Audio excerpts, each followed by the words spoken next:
Coucou tout le monde, j'espère que vous allez bien.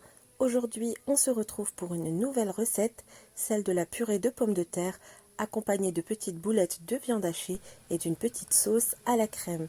C'est un petit peu à la façon suédoise, mais je l'ai légèrement revisité en y ajoutant quelques légumes, histoire de les faire manger aux enfants.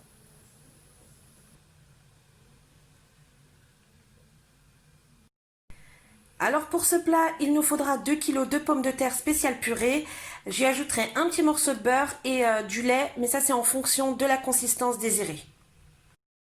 Alors il nous faudra également des petites boulettes de viande hachée que je vais préparer avec 500 g de viande hachée, un oignon émincé finement, 2 gousses d'ail râpées, un quart de poivron de chaque couleur, donc vert, rouge et jaune, du sel et du poivre.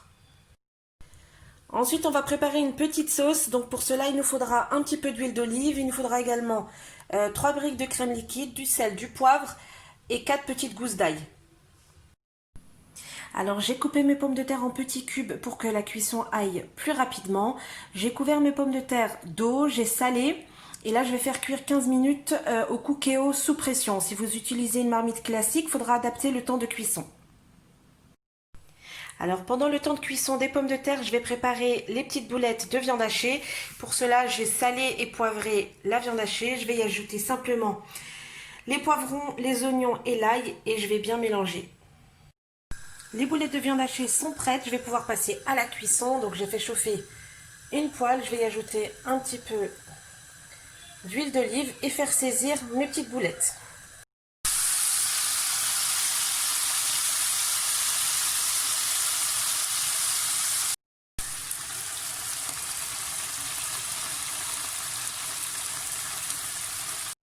Voilà, une fois les boulettes de viande hachée saisies de tous les côtés, je vais rajouter l'ail râpé, la crème liquide. Je vais saler, je vais poivrer et laisser cuire la sauce. De retour à mes pommes de terre, donc je les ai égouttées. Je vais y ajouter un morceau de beurre et je vais les écraser pour les réduire en purée. Et en fonction de la consistance que je désire, je vais y ajouter du lait.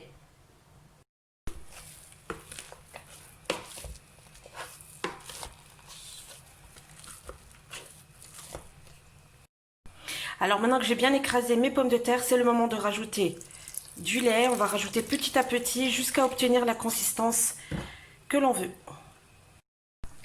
Alors je ne l'ai pas mentionné dans les ingrédients, mais dans mes sauces à la crème, je rajoute toujours une cuillère bombée à café de moutarde. Et tout à la fin de cuisson, juste avant d'éteindre le feu, je rajouterai aussi quelques gouttes de citron.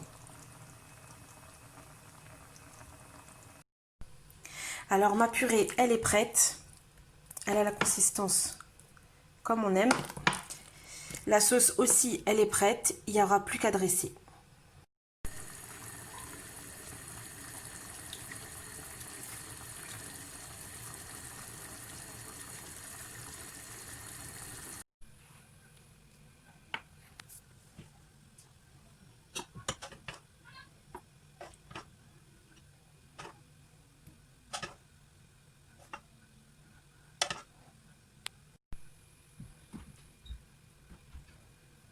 Et voilà, cette recette est maintenant terminée. J'espère qu'elle vous aura plu. N'hésitez pas à la reproduire et à m'en donner des nouvelles.